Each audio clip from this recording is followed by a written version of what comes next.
Excuse Brian. 20 of them? So Brian did want to be here, but I do. There's one over here. I'll fill you in. I better hold on to one of them just so I got, oh, okay. All right, hold on to one, just, so I've got a reference point there. Okay, and let me make sure I can share the screen and then we will get rolling here. Share, okay. And let's see what I'm sharing. Not yet. Not yet. Do you know why it wouldn't be sharing up there? Do it again.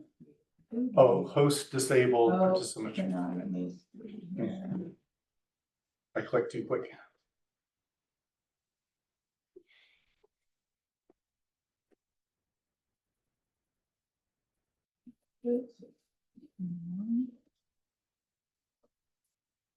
Let's see if you can do it now. Okay. Oh, yep, there we go.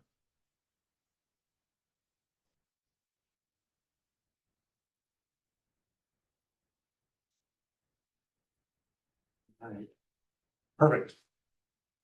Very good. Okay, so so a couple of caveats, if I may. I am a forester. I'm not an accountant. I'm not a GIS expert. So this is information that I've gathered that I think will be useful to the school district, to the board. So my name is Chris Hankey. I'm what's called our Baker District Manager. So I've got a timber sale program and a recreation program for the DNR lands that are north of the Skagit River. So northern Skagit County and all of Whatcom County, I manage those lands for one of the main purposes is for revenue generation for our beneficiaries. And then, of course, we have a very active recreation program, a growing recreation program. All of you in Whatcom County know how much people love to be out and about. And so building a better public access system on DNR managed lands in Whatcom County and areas of Skagit County. So there's a lot of information here. I know just talking with Russ a little bit about what may be useful to the school board. I got a lot of slides. I'm going to probably fly through a few of them because just in the interest of time and not to overwhelm folks. But I'm going to highlight a few things that are really key for everyone to understand about DNR and about the lands we manage. So some real basic stuff here. We manage a lot of land across Washington State. And we are we're the trust manager. So people often refer to DNR managed land as public land. Well, it is, but it's a very special kind of public land. It has some very specific statutes that govern what is supposed to happen with those lands that the DNR is managing. And so we are managing these on behalf of beneficiaries. And of course, there's a number of different kinds of beneficiaries, but in general, actually, before I get to the kinds of beneficiaries, let me just, something very, very key for DNR's management of trust lands. We follow some principles that are integral to how we manage the way we do, why we manage the way we do. The DNR sees these by statute as this is a fiduciary trust. So we manage these in a sense of a major responsibility is generating revenue. We need to act prudently. That is something that is a key focus of DNR's management on these trust lands, and we need to keep undivided loyalty to our beneficiaries. Yes, often we take calls from neighbors. We take calls from the general public that have questions about why we manage a certain way or not manage a certain way. How the DNR is supposed to meet its trust obligations is as best we can, knowing that we're a public agency, we try to maintain that undivided loyalty to our beneficiaries. So that drives how we go about managing these lands. And those are just, those are really, really key. And this final bullet here that I have up on the screen, current and future generations, current and future beneficiaries. So we are not supposed to do things just for the moment to just, you know, forego our future options. We have to think about what is needed now and what is needed into the future. And as a forester, it's been drilled in our heads. We are trained to think long term, to maintain the productivity of these lands that we're responsible for, and to know that we can generate revenue for beneficiaries throughout time. And so just some fundamental principles that we work under, and it's important because a lot of the public that we interact with just they don't know that it doesn't quite register. So some unique things. So again, just broadly, DNR, lots of trust lands and lots of different kinds of trusts. We roughly break them down into two kinds of trusts: county trust and our federal trust. Those, for the most part, that were granted when we became a state, the Enabling Act that granted those lands at statehood. So we got a variety of trusts. We're gonna dive into this a little bit more as we go through. So the largest amount of lands that we manage, these state lands, federal trust lands is often what we're called. The Enabling Act 1889. And these are lands that are going to generate revenue for these identified beneficiaries, such as the new school construction fund that the superintendent of public instruction is that office manages. We have trusts that generate revenue for our universities, all the public universities that are in our state. We've got one for the Capitol campus that helps maintain the Capitol campus. We got one for our prison penal system that we have in our state. So these federal trusts that generate revenue that go to those beneficiaries, the DNR, when we generate revenue, primarily, not exclusively, but primarily, that comes to our timber harvesting program. There are, especially in Eastern Washington, agricultural leases that make a fair amount of money for our beneficiaries. We do have communication site leases that can generate pretty decent revenue for our beneficiaries. We've actually got into the kind of the real estate game more and more to diversify our trust portfolio. So we've got, there's my understanding is we've got a Costco on DNR managed land. I don't remember exactly where that is, but that's generating revenue. So there's a number of different functions, but no doubt timber sales produces the majority of the revenues that we generate for our beneficiaries. Currently, the DNR takes 31% of that revenue that comes off of these federal trusts, and we use that for our management costs, reforestation, vegetation management, roads, our salaries. The 31% that comes to the DNR into one of our management funds, the rest, the 69%, goes to those beneficiaries. Now, and we'll talk a little bit about this, but Whatcom County has a lot of those federal lands. In general, statewide, this is kind of how it looks. So there's almost 1.8 million acres that goes to the school construction fund. That's the lion's share of those lands that we manage, and some of these other trusts that I've pointed out. Normal school, that's Western, Central, Eastern, Evergreen. Scientific school, that's WSU. So the capital grant, et cetera. Ag school, that's also goes to WSU. Now, so that's the big bucket, the federal trust lands. Then you get to the county, what we call the county lands, the state forest transfer lands. For the most part, those were lands that were privately held back in the 20s, 30s. Defaulted on the taxes, those lands wound up in the hands of the county. The county turned them over to be managed on their behalf and generate revenue in perpetuity through our land management activities. Those lands are key because that's where my understanding, the lion's share of the revenues that would come to like a school district are going to come through these county lands that we manage. So when we manage Whatcom County land, you know, a portion of that revenue will come back to a place like the Mount Baker School District.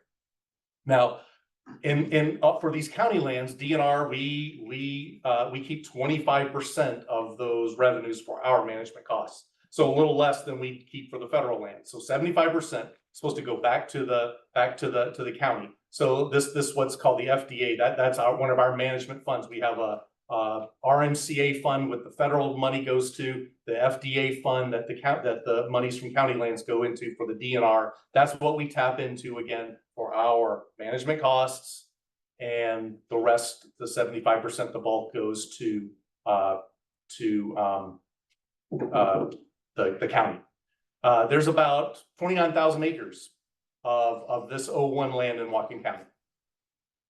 Now there's a smaller category, county purchased lands. There's a little less than 1,000 acres of that in Whatcom County. It's kind of these are lands that were just purchased later. So these didn't come from the defaulted taxes. These were lands that were purchased later. We managed them. Here, the DNR actually keeps a chunk of it. We keep half for our management costs. So it's not a lot of acres. We keep half of it for our management costs. The idea is often these are marginal lands and require more intensive investment to get them to productive status for the beneficiaries. Who decides on the percentage in each of the categories? Yeah, that is set by RCW. Yeah, it's set by statute, and then the legislature occasionally gives the Board of Natural Resources authority for a particular period of time to adjust that number. And so the actual amount within that authority is established by the Board of Natural Resources. And it's fluctuated a little bit over time. It has, and it's been a bit of discussion. Especially the federal trust. Less so, the county trust has been a little bit harder to manipulate, where, you know, the DNR needs more management funds. That's been a little tougher sell. It's happened. There have been temporary adjustments to that, I believe, if I recall. But the federal trust, there's been a little more ability for the DNR to take a little more, a little less as the need is there. The state general fund does get some of that county purchase lands, and of course the county 26.5%. So a much lower percent than the 75%. Just an example again. So Whatcom County over here, the bulk of the county lands that you've got are the transfer lands, those that defaulted taxes in the 20s, 30s. A little bit of that state purchase. There's some like Thurston, a little more of the purchase lands. So just an example across the state there. Revenue. So for the purposes of the DNR, it's for us, it's a little bit of a black box. We generate revenue for the county. That money comes to the county, and then it's the county's job to make sure it gets distributed to the junior taxing districts. And generally, that's going to follow the property layout for each of the junior taxing district codes. That percent that would go when that revenue comes in. So there's not a lot of say the DNR has here. Our job is to generate the revenue and get it to the county, and then the county is supposed to distribute it according to what each junior taxing district is supposed to get based on percent for that particular piece of land. So every parcel that DNR manages has that junior taxing district breakout on it. For the most part, it's fairly similar, and I've got an example here of what is a typical one that you would find in the Mount Baker School District. Pretty typical for most of the lands that I see. And of course, Mount Baker School District is the big winner of the portion of the money. So you got 75% of the money that comes into the county from a DNR timber sale. then that 75% is broken out by these percents, and that's the money that comes in. Right now, it looks like Mount Baker does not have a bond in place, so it's the fund that's capital projects and the fund that's enrichment. That's what you've got coming in when we do a DNR timber sale on county land in Whatcom County in your school district. Russ, is the enrichment our general fund? What's that? Is enrichment our general fund? Yeah, so as you see there, so out of every $100 of net revenue the DNR supplies to the county, we get 21 and a half of that, $21.50 of that $100 for our operating budget, and the $7 goes into our capital budget. So that's a breakdown, and it's just all of the tax levy rates for each of these districts divided by the whole.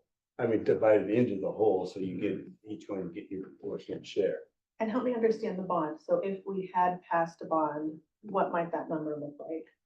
Oh, I mean, I've seen them. I mean, they could be in the teens, right? I'm trying to Yeah, think that it's set on the millage rate, and the millage rate is set by what your bond is, the length of the time, what the state maximum allowable amount is. So it's a fairly complex number, but we did have a bond when I was first on the board.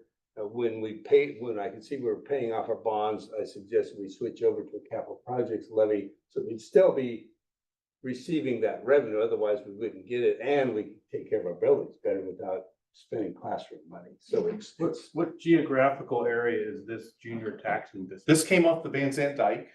So the DNR lands on the Van Zant Dike, the county lands that are on the Van Zant Dike, right outside of Acme there.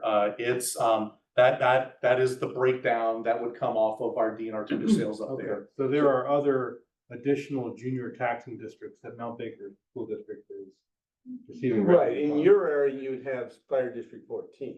So our share would be proportionally reduced a little bit by Fire District 14's share being increased. Van Zant Dike, Acme, the District 16 doesn't go all the way up on top of the dike, so we don't have to share money with most of Fire District 16. It just depends on where those boundaries. Yep. Yeah, and obviously if it's, if it's a DNR timber sale that is much further to the west, it'll be a whole different school district, of course, et cetera. So But almost all of Whatcom County's Mount Baker's. yeah, that's most of the DNR managed lands are in the Mount Baker School. That is absolutely true. A little bit in the Nooksack. Yep. And a tiny bit in the Bellingham, but not much. So to clarify, and I think I already know the answer, but then the lands that are within our district are the ones that are funding us. Yes. And lands in other districts would be going to those.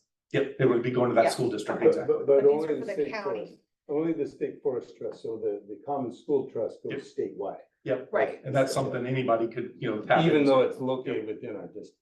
So Yep. these are only the county lands that are managed by the Exactly. DNR. These are and the then county lands. that specific subset of land. Exactly, Okay, exactly. got it.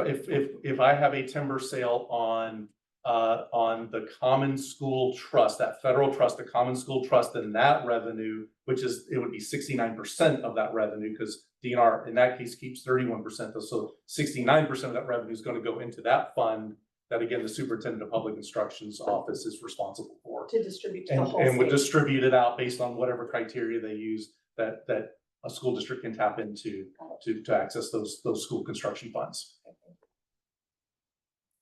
So just again, to highlight the trust. So the pink color up here, that's the common school trust. So there's a lot of that around, a lot of common school trust, 45,000 and a half acres, 45,500 acres of that common school trust. The county, the blue is the county trust, 29,000 acres of that, tiny little bit of the county purchase, but most of it's the regular county trust lands. The purple, that's the WSU. They're kind of the big ones, WSU. And again, there's a little bit that would go to Western, Central, Eastern, Evergreen. We have a little bit of that. That's the 08. And what color is that up here? see if I can see my screen there. So that's the dark blue would be normal school. Dark blue. So anyway, it's, there's a little bit of that scattered around. So, just to help orient, of course, the Van Zandt Dike here, Sumas Mountain there, North Fork, Slide Mountain Racehorse System there, the Middle Fork here, that's around Park Road, we call it Hainer, so it's the south end of Stewart Mountain basically, and then our Olson Creek block there off of Y Road, just to help orient you a little bit. So different geographical areas have different specific beneficiaries. Yep. Yep. The different beneficiaries, and then of course the county lands will have slightly different depending junior taxing districts under that. Different library districts, different fire districts, different obviously school districts if it's, although again, as Russ highlighted, most of the DNR managed land in Whatcom County is actually in Mount Baker School District. So, okay, so I threw these slides in. I don't, this might be getting into the weeds, but I just wanted to demonstrate a couple of things to folks. The black that you're seeing up here, these are lands that we have, that are younger plantations, recently harvested, things under, let's say, 35, 40 years old. I'm just showing that because we've managed a lot in Whatcom County over the years. And so the places that we've got left to go to manage for our beneficiaries, it's shrinking until these areas that are in black get mature to harvest again, 50 years old, 60 years old, right? I'm just, and here's one kind of aiming south, the Van Zandt Dike again, for example. We got a lot of plantation up there, younger stand.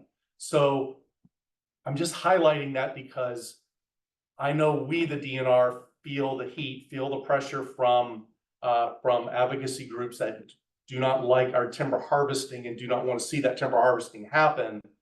And I just want to try to convey that it's very difficult for us, and Mount Baker School District just recently saw that when we had some sales that were put on hold. And well, they're not even on hold, they will not happen. I don't have a lot of places that my staff can go. We've got a limited land base, age classes, areas that haven't been harvested recently that we can go to. And that's shrinking every time we have to walk away from another area that because there is the sense that it shouldn't be managed for revenue generation. There's a lot of discussion that can happen there. I realize this is just a quick visual way for me to help emphasize that.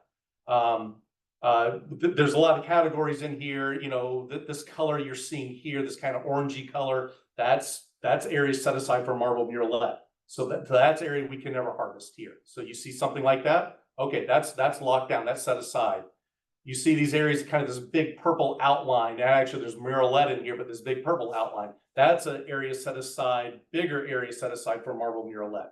So nope, no harvesting in there, no harvesting up here. This kind of checkerboardy looking color in there, that's areas we manage for spotted owl. We can harvest timber in there, but there's just some restrictions on how we go about harvesting. A lot of the harvesting is thinning, so it's not always high volume production coming out of there, not huge money makers coming out of that area. So again, substantial acreage that we manage for spotted owl with some revenue that comes in. So just highlighting, I know there's a lot of interest in things that are going on Park Road and here. We got a lot of areas that are set aside for carbon and for older forests. So areas that are not available to us to manage. And so just trying to highlight that for the group. I'm going to skip through these slides. And they're in your packet, actually. I just got a bunch of maps of where different kinds of categories of land are, where some of our planned sales are that you will see in a spreadsheet that I'll be talking about a little bit. Just areas as we're going around, Sumas got a number of timber sales that are active or sold or have completed up here. been very, very active on Sumas Mountain. Again, you see a big murrelet area in the North Fork system. So just, you can, I think, look at those on your own. Very large marbled murrelet set aside area on the north end of Sumas Mountain here, never will be harvested. Sorry, what is that, an animal? Yeah, I'm sorry, yes, marbled murrelet is a threatened bird species. Okay. And the DNR, we manage under a habitat conservation plan. That is an agreement with our federal services that gives us incidental take if we manage habitats for key species. Murrelet, spotted owl, and the salmonids are the big drivers of our habitat conservation plan. And so in that process, we have a long-term conservation strategy for marbled murrelet. And part of that is these substantial acreages that are set aside so that the forest will generate older, either maintain or generate into older forest conditions that the murrelet will be able to thrive in. And so that is a fairly sizable area. Now, granted, there's a lot of this we could not harvest because it's along Swift Creek. Swift Creek has challenges. And so there are areas in here we would never harvest anyway, but there is also areas in there that we could harvest, but we won't because it is set aside for that habitat When land purpose. is set aside that way, is there funding to the beneficiaries to offset that loss of revenue? In some cases, that is a tricky question, a difficult question actually to answer. The trusts are supposed to remain whole. Often there is funding found, but there are also, because of our habitat conservation plan, we have the ability to make sure that we're managing habitats that keep that plan in place. And so there are lands that are just set aside because we have a habitat conservation plan that was agreed to, with the counties and all the trusts that had input when it was originally established in 1997. So I think the difference is on the most part, and not entirely, if the state requires that the land be set aside, the state generally pays for it. Yep. If the federal government requires that the land be set aside, they do not pay for it, generally. there's, So it's mostly habitat that is being, so it's marble. Is it a one-time payment or Huh? is it a one-time payment from the state or is? Yeah, so what they do is pay enough for replacement plants.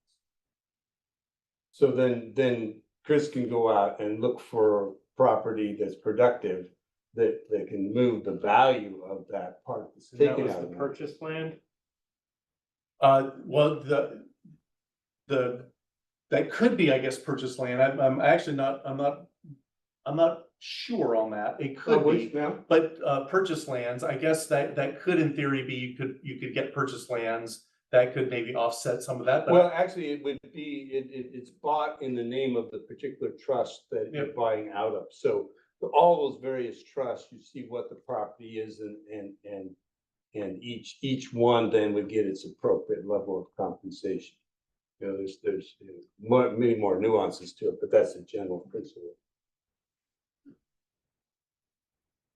yeah, so that leads me to talk a little bit about revenues that are coming in. So that's a very broad picture of the trust lands that we manage. And one of the keys, again, the Habitat Conservation Plan, we have a set of policies. It's called our Policy for Sustainable Forests, which has things like how we identify old growth and how we manage for cultural resources and also how we manage for our beneficiaries. So we have our Policy for Sustainable Forests, we have our Habitat Conservation Plan. Of course, we've got base forest practices rules that all timber managers must follow. So we've got that set of rules. If I'm doing activities in the Lake Whatcom watershed, I've got an additional constraint. We follow the Lake Whatcom landscape plan, and that sets aside some additional rules and requirements when we manage within the watershed. So there's a number of requirements when we bring a timber sale forward that we had to meet in order for that timber sale to go to our Board of Natural Resources. They're the ones that approve it. They say, yes, you're good to go forward with this sale. Then we bring it out for auction. It goes to the high bid, and the bidder, the purchaser of that, would enter into a contract with the DNR. Monies exchange hands. They are able to harvest. That's kind of the process of how that works. So with that, we're trying to generate some revenue. Now in 2023, that is not the year of county revenue coming in. That is the year of the federal trusts making some money. So Commons School was kind of the biggest one there, and Washington State University. There were some plans there, but for some timber sales that would have benefited the county, but those sales went through some difficulties and just didn't happen at that time, and I don't think some of them will happen. So this was a year that we had some revenue coming in for our for the beneficiaries of our federal trusts, and it's a substantial amount of value, $7 million that would come off those lands in Whatcom County. Now in, oops, come back. Oh, come on. Hold on, sorry. Now in 24, there is a little bit that's coming into Whatcom County here. And so just in this little spreadsheet, the purchaser, most of our timber sales are Sierra Pacific buys or Hampton buys. They have the mills here in the general area, but we've had other sales where some of the larger logging companies have been able to buy.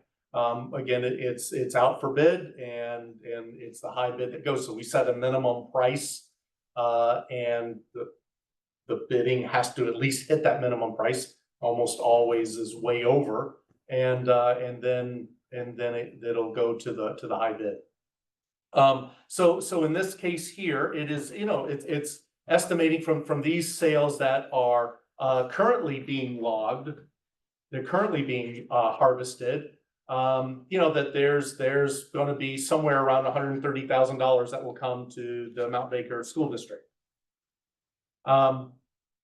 Most of our timber sales are 2-year contracts. So it's tough. It's tough for you to budget. I understand it's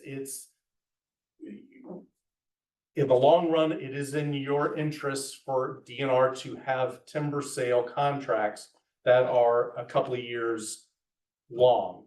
Our purchasers consistently will give us the best price if they have the ability to do a little play with the markets as they buy a timber sale. So it is as frustrating as it can be, not knowing exactly when this is going to get harvested and when that revenue flows to you. It is long run in your best interest for the DNR to have on average 2-year contracts for our timber sales, so that we get the best price ultimately for you. So here's, here are sales, how much has been removed? Well, not a lot's been removed yet. So we've got one called Extra Christie that's basically done. So minor, that's $400,000 that was generated. County gets 75% of that. What does removed mean?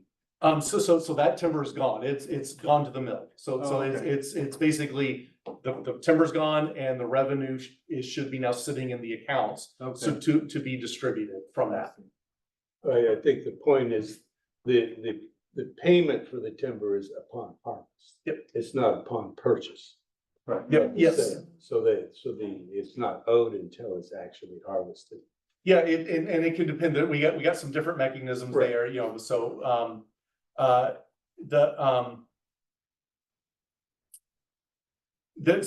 so sales that we currently have sitting out there, we've got a lot of timber sales sitting out there. The purchasers are kind of sitting on them a little bit here. So not been a lot of money coming in, but that is anticipated to change. these sales here, you can see these end dates that I have on the spreadsheet. So that's when the contract expires. So they have to be completed and all revenues distributed or full payment made to the DNR for that timber, you know, by the end date here. 2026 are a lot of them. Some are 2027. So a lot sitting out there, you know, again, my estimate, this is just me playing with numbers here. You know, roughly $130,000 to the Mount Baker School District. That's sitting out there. That's based on the remaining. That's based on the remaining. So if it's awarded and not yet removed, and they find a marbled murrelet, what happens? No, that's the benefit that our habitat conservation plan, actually, before that, just to follow up on that, actually the 410,000, I don't think that has been adjusted for this. The 410,000 that has now, that has been in our coffers, that will be distributed to the county, the 21% that would go to Mount Baker School District, 75% that comes to the county, and out of that 75%, the 21% that would go to Mount Baker School District. I don't think is reflected in it. This is the total amount. The 134 is the total amount that estimated that Mount Baker will be getting From the awarded. from the awarded value. Yeah, so 5.1 it's safer to say from the awarded value. Yes. So the advantage of a habitat conservation plan is it's supposed to protect us from things like that. We manage for a bigger habitat, so we've got our process in place, and as long as we're following that process, we don't have to worry about all of a sudden someone saying they saw a murrelet in one of our planned timber sales. Because we are managing habitat across a large landscape, that is the safety that a habitat conservation plan approved by the federal services, U.S. Fish and Wildlife and NOAA Marine Fisheries gives us, which means it gives you, the beneficiaries, some certainty there Okay, is the idea behind it. and then if it burns down, it burns down. It burns down. Yeah, that's money gone. Yes, absolutely. So yeah, none of us like wildfire burning up that's correct. Well, let me ask you a tough question. If Mount Baker School District's the biggest beneficiary of, you know, all the school districts in Whatcom County, how do we go from 5.1 million to 134,000? So, okay, yep. So we go back to that spreadsheet there. So, what you're looking at, if you go all the way over to the right side of the screen, the different trusts that we're managing. So the county trusts are still a small amount. Well, here, actually go to the box that's down here. This is easier. The county has $471,000 coming from the DNR lands. The bulk of what we're doing in Whatcom County is going to the school construction fund, $2,489,000. So that's the discrepancy. So yes, Mount Baker's getting 134,000 out of this amount here. That is the actual trust lands that we're on. Yeah, so I think I was confusing.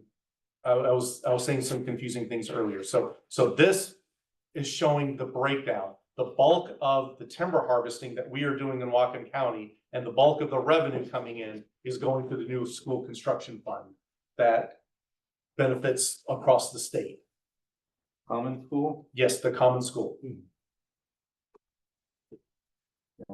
And that's not university, that's K through 12. That's K through 12, and it's that school construction fund. That any school district, I don't know exactly how that works. Russ is actually Yeah, an it's very expert on that. complicated formula. Actually, working on a proposal to shift that from general school construction to to small school modernization grants up to a 3,000 student school district student population, which then would be a fund that we could tap into on a regular basis. We've been working with Superintendent Chris Reckdahl for several years on that, and something that we'll keep working at and see what we can get it through the legislature. So So we have 2.4 million out of the common school, that's, you know, roughly half of the 5.1 million. Does that percentage change from year to year? I mean, could things flip and the county transfer is the 2.5 million and the common school is the 400,000? Sure, it probably won't be that dramatic of a flip, but there are years, depending on where we can harvest design appropriate timber sales that meet all the requirements and that we can get through the system. There are gonna be years where the county gets more revenue and there are years where the county just gets less revenue. It's all based on where can we put that footprint of a timber sale on the landscape. That's the driver. And you know, given the constraints that are out there, you know, we systematically work through them. So if it's like a slope stability constraint, well, we've got some amazing qualified licensed engineering geologists that look at every timber sale we do. And we will go to that site and they will analyze and they will be able to say, yes, this is the footprint you can harvest on, let's stay out of this and greatly reduce the risk of a landslide, for example. Right. So we have those kind of constraints that we're constantly working through. Sometimes it does include some neighbor or advocacy group constraints, and we're working through that too. But there are, I guess my team is always evaluating the landscape to see where can we have viable action plans for the next fiscal year. Right. And we're given a sustainable harvest number, so we know approximately how much we're supposed to be aiming for.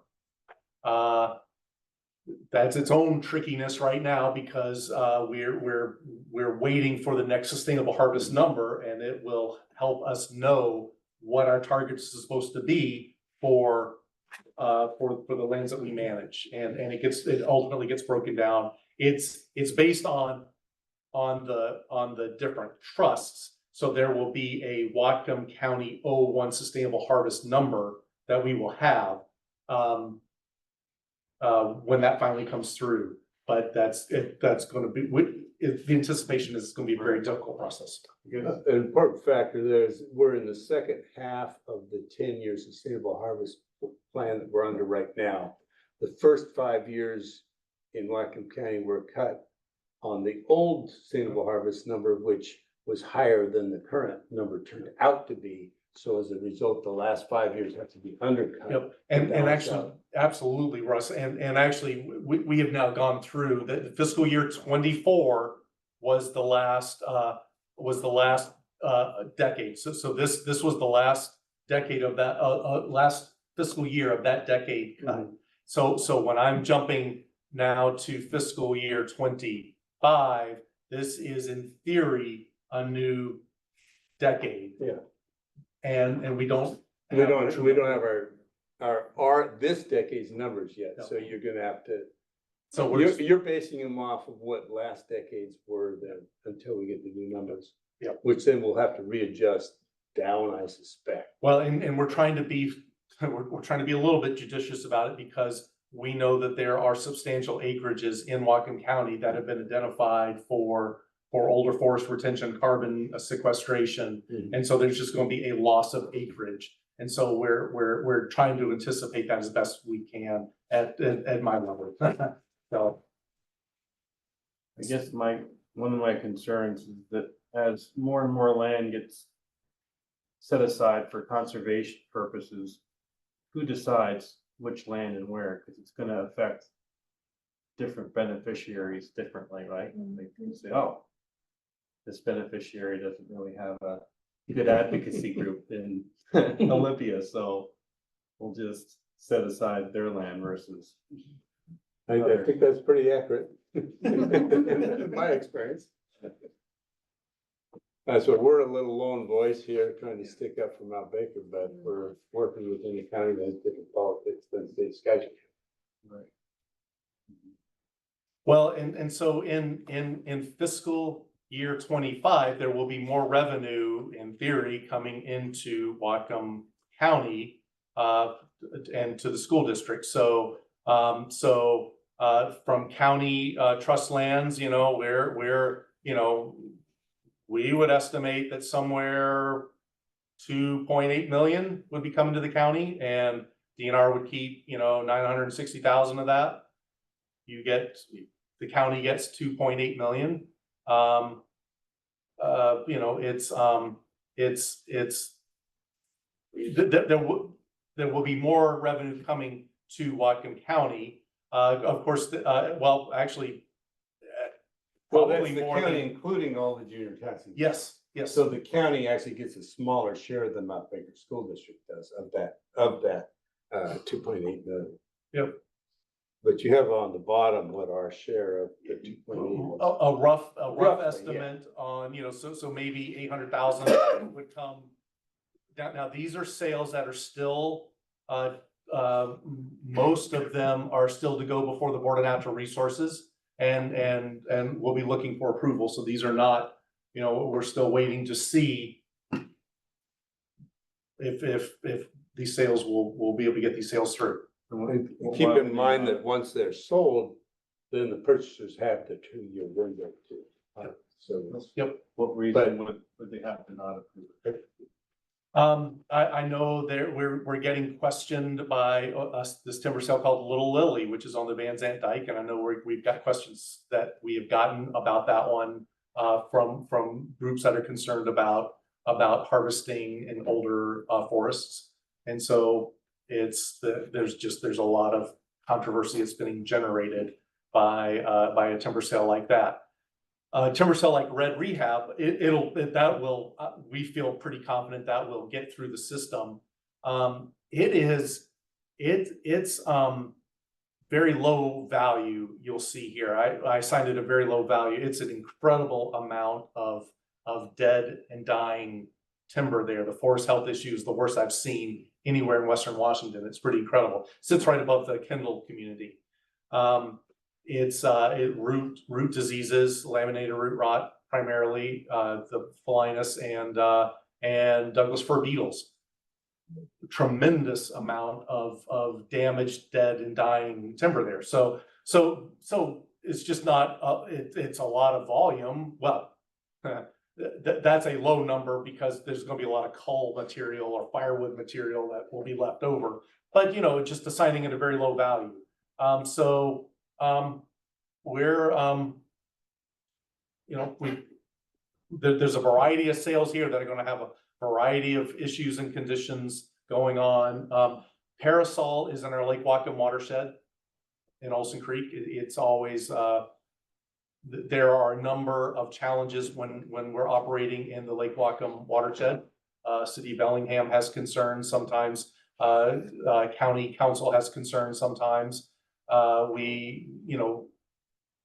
We're still working on what that timber sale will look like ultimately. We have a committee, an interjurisdictional committee that comes out that looks at and reviews the sales that we do in the Lake Whatcom watershed. And we anticipate we will have a very solid timber sale there, but it's a process we got to go through. Why is Junia highlighted here? That one's not in the Mount Baker School District. So that one sits on top of Galbraith. We have a little tiny piece of DNR managed land that has communication sites on top of Galbraith. That's very, very popular with the mountain biking community. And so that revenue will not come to Mount Baker School District. Okay. Yep. So this is our plan that we're working on. There's a lot of pieces that are moving here. So again, I know it is, if the district is looking for how do we budget based on this, it's very difficult because our world is in constant flux right now. We're working through a number of challenges to try to have a steady flow of revenue coming off of the DNR managed timber sales that we have. And if we look back at the previous slide, that one. So I attend most Board of Natural Resources meetings, and when I'm aware of a controversial sale that benefits Mount Baker School District, I will try to testify in favor of the sale to the Board of Natural Resources to kind of counterbalance some of the other voices to encourage usually when a sale gets to the board, it's much more likely to be approved. The sales will be blocked somewhere before the commissioner brings them to the board. So it's Is it the same just people that basically- show up? Huh? Is it the same people that show up every time to oppose the sale? Or is Yeah, in general, but I think it does help to have that counterbalance. But I know, I was just, if I could just add, Russ, I know it's almost 7. Am Yeah, I, well, we am I can- way we can- over? yeah, Yeah, I'm if probably we- way if- over. I'm if- sorry. I think what we're mostly, interested in here. So you've given us a pretty good picture of what your planned sales are. And I think the other issue that I had wanted to touch on at least somewhat is the Park Road replacement lands, because that's Chris brought up the concept of treating current and future beneficiaries with undivided, as the same, basically, and that's one where we're taking a piece of property of land that will be pulled off the harvest plan and then replacing that. So if you can kind of address the issues, including what happens to the surrounding land. Sure, and it's complicated. You did approve a letter on this issue that I had drafted, I think 6 or more months ago. So you've studied this issue thoroughly, I'm sure, but it's one that will make a difference in terms of what our sustainable harvest level is, and also where those future harvests can come from. Sure. So let me just highlight a couple of things about Park Road real quick here. There's 2 different kinds of things going on along Park Road. This pink outline you see on the map here, and I can't remember if I actually included it. I don't think I included this map in your packet here, although I did include the acreages in the very back of the packet. There should be just our carbon. I'm sorry, in the middle of the packet. You'll see right toward the middle front, you'll see a page that kind of looks like that, and a page that looks like that, the back side of it. So those are just acreages that we're playing around with. So along Park Road, there's 2 things going on there. This pink outline is some lands that were identified as where the agency was looking at tapping into the carbon market. And so here were lands that had mature forest stands on, and that sense of, is it possible that the DNR can generate revenue by tapping into the carbon market? And there's a lot of talk about that. There's been some legislation, there's been, so that's an ongoing conversation. The second thing are the identified acres, these green areas that were identified through the Climate Commitment Act, that acres that will be set aside for, again, carbon dense older forests, and replacement acres will be found for that. And I think that's 575 acres. And there's some overlap here, but the idea is the CCA acres, the carbon dense forests here, there would be replacement acres found. Some of it is in County 01, that's the blue here, County 01. Some of it is on 03 Common School Construction Fund. A little bit of it is, gosh, I guess that's the Ag School, and there's a tiny bit of county purchase over here. So anyway, actually, sorry, that's the ag school, that's, I think the WSU, that's the county purchase. Anyway, a number of trusts that are in that area. So these green acres, replacement lands are being looked for, 575 acres. You will see that they're an interesting pattern. That's tricky. There's a lot of assumptions made right now. Oh, is it RMZ, riparian areas, unstable slopes? Some of that is yes. A lot of that is probably yes. Riparian management zones, unstable slopes, et cetera, that are in between these green polygons. But that's not field verified necessarily. A little bit of it is, but a lot of it's not. So there's still a little bit of unknown as far as what exactly that final, what acreage what's the final compensation acreage that's going to be generated out there for those trust beneficiaries. That's still. Is it safe to say the replacement lands are not gonna be as valuable as those lands? Because if they're carbon dense, that means they've got. It will be very difficult to find replacement lands that have that kind of I'll use the term timber resource, that kind of timber current volume per acre. Much of this is very high highly volume. unlikely because the other private timber owners can harvest a higher percentage of the land than the DNR under Board of Natural Resources. So you would, what you're gonna buy is Yep. 20-year-old. Yep, it's that. 20-year-old trees, which actually then ends up with a lot more acreage. So we will have more state forest acreage as a result of this in Mount Baker School District. And some of the benefits are if it is riparian and if it's prohibited from being harvested under Board of Natural Resources rules, when you value the timber, you use state forest practice rules. So you can actually value the timber more for replacement land than what we could get with a timber sale, depending on what that category is. But my big concern is what lands outside of the purchased area might be now rendered unharvestable. And will we be compensated for those? And so that's my biggest question for you. And there's not a clear answer for that yet. That is a concern. I know the district, the region has that concern.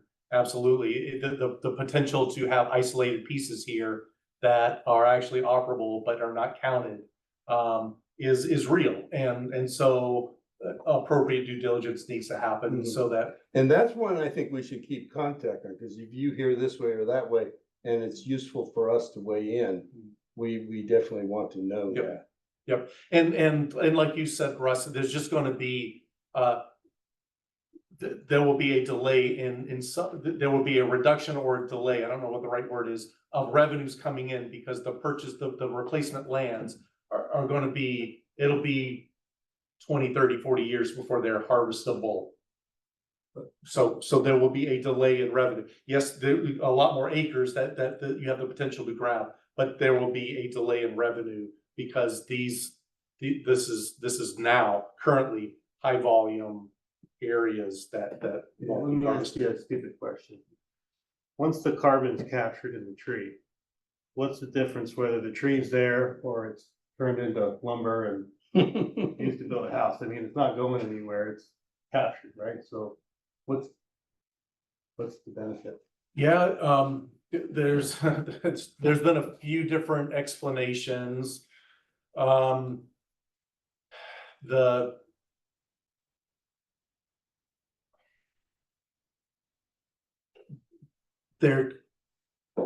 There is some research that would say exactly what you said. There is some research that would say, okay, these carbon dense forests have the carbons being stored in multiple ways, in roots, in down wood, in snags, etc. And so it is some would argue it's still a major capturer and retainer of carbon. There's real debate and argument that's going on among. Yeah, so that various carbon's groups. still there too, right? Yeah. Yep. I serve on the state forest, or state carbon and forest management work group, and that's one of the main focuses of, and we're trying, we're focusing on putting together a report to the legislature specifically on that issue of the relationship between carbon and different forest management regimens. So it's, we'll see how far we, I spent 5 hours on the Zoom yesterday on that particular issue, so.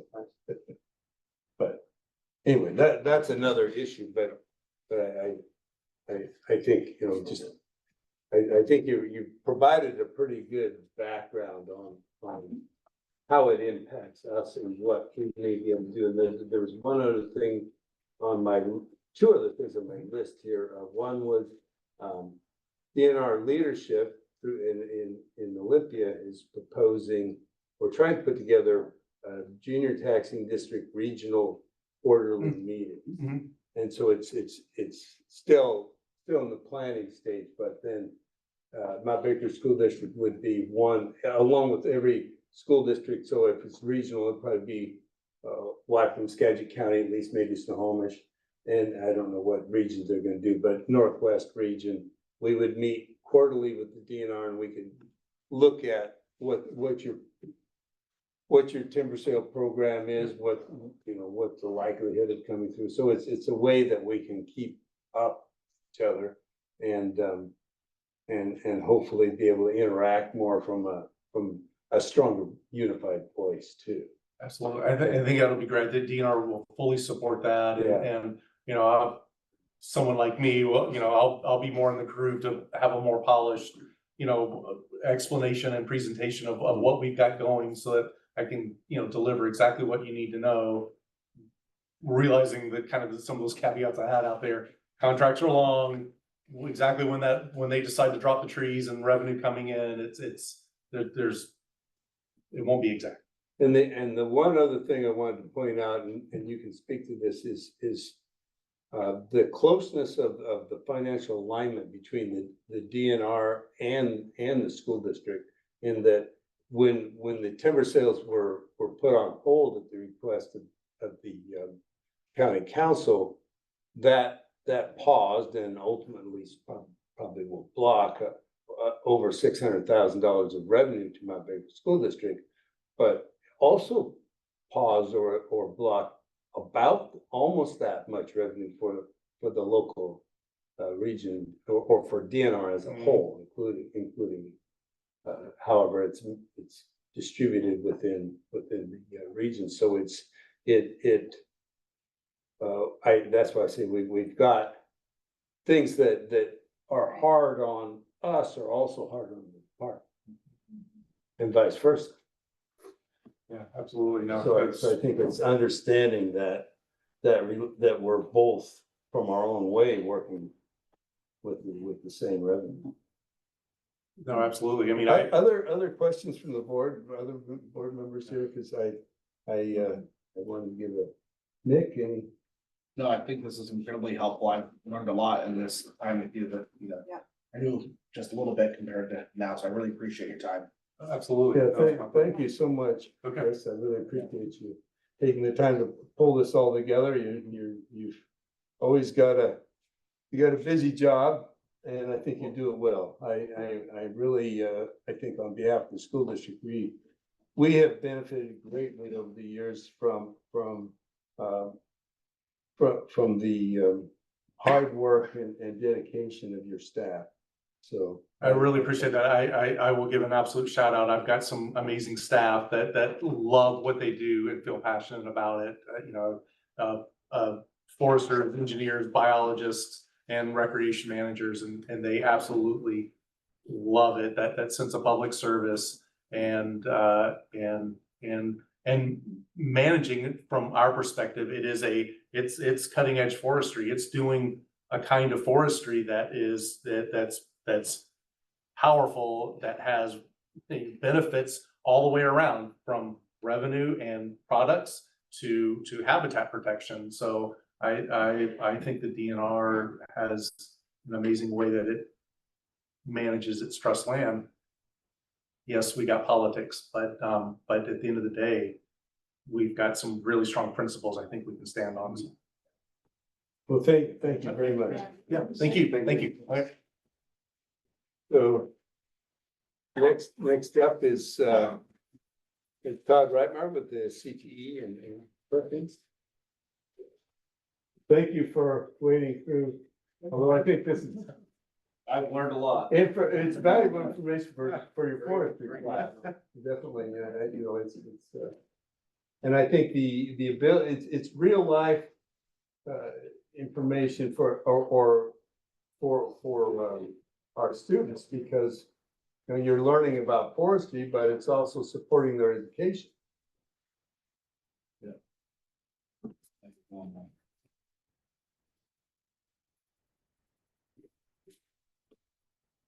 You might, this is great.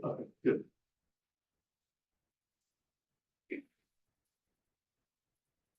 We don't have to stay.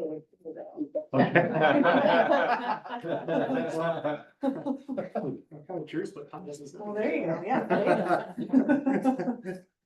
Okay, so I apologize, I'm kind of out of it. I've been sick for 2 days, pretty solid. It's the second time I've been out of the house in 2.5 days.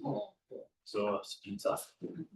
The annual CTE report, so this is two things, CTE program as well as Perkins, and talking about some of the grants that we have, as well as some Perkins accountability thing.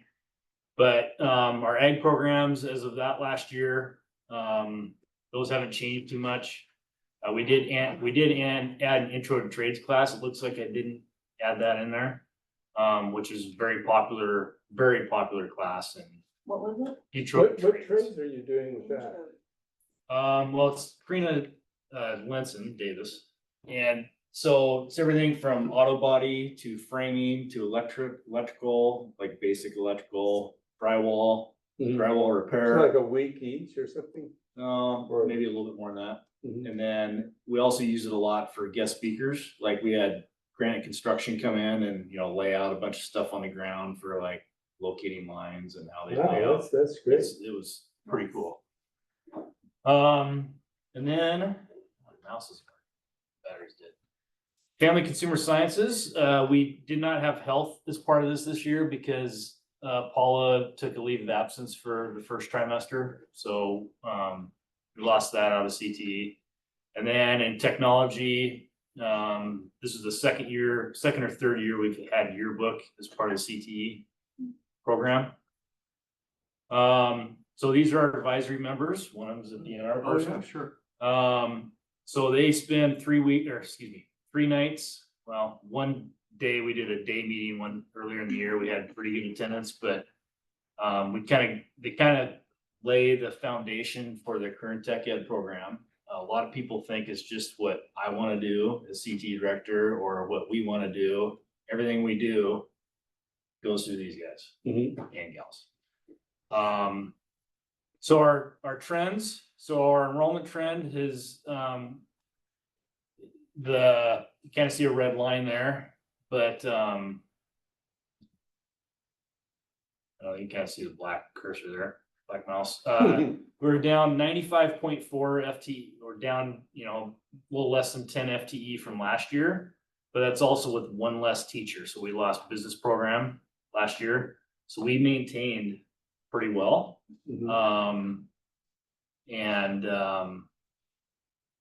Yeah, so the trend wasn't as deep as it could have been. We offer dual credit. So this is the original running start, where it was, just reverse running start. Kids getting, kind of like college and high school, but kids get college credit for classes. So we have an articulation with Wenatchee Valley College's forestry, or I should say environmental natural resources program. So 12 kids got 36 credits. Yearbook, we didn't have anybody complete the task, or it hasn't been graded yet. Finance was a new one this year, so that was 70 credits. It's a big one. Some of those include, you know, BTC and Wacom both, so that could be doubled up a little bit. But kids typically select one. MIG welding and stick welding, we had 14 students complete that this year. Mhm. So the certifications have gone down a little bit due to the loss of the business program, but I didn't do the American Welding Society Sense certification because I'd lost quite a few of the, I shouldn't say better, but the more qualified welders last year when they graduated. But next year I'm bringing that back because I have a huge junior class of, Mhm. and it is an effort to save money out of bookings, honestly.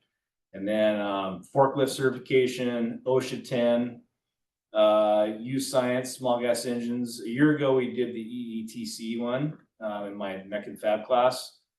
But the use science was, honestly, if you're not teaching a full course of small engines, the chances of passing that EETC certification are kind of between slim and none.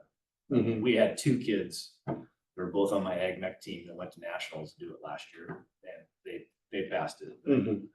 It's tough. So we had several kids do. You'll see a slide up here next. So was the American Red Cross on the business side, or is that a different? American Red Cross first aid was in health, so we didn't. The grade out ones we're not doing because health was moved to Renata and Okay, so it's getting done just in a different area, or? no. You The- can't, the you have to be CTE certified to be able to get CTE credit They or to get. they could technically do it, but it's not in my program. And then food workers card for nutrition and wellness, and then we did use science for advanced world. So use science you see a couple times up there. This is kind of a trial year for it. And so I think it's a much more attainable certification. It's getting more and more industry recognized throughout the nation and area. To where, you know, it's a recognized credential more than it used to be.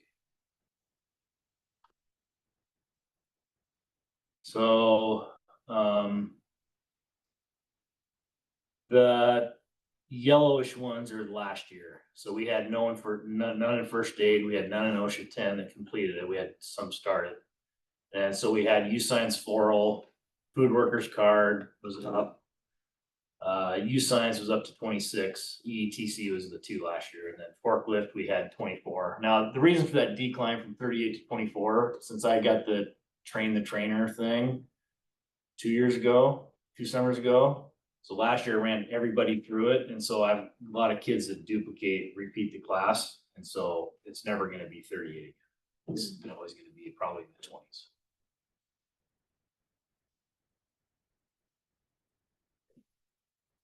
And so our highlights, so some of these numbers are going to be a little different than maybe the packet you saw, but I had to edit a few things. We received about $370,000 in grants this year. CTE, and I'm not going to say it's all in CTE, but I was kind of behind the scenes a little bit on one of them, where it didn't all go to CTE. FFA mechanics was 16th in the nation.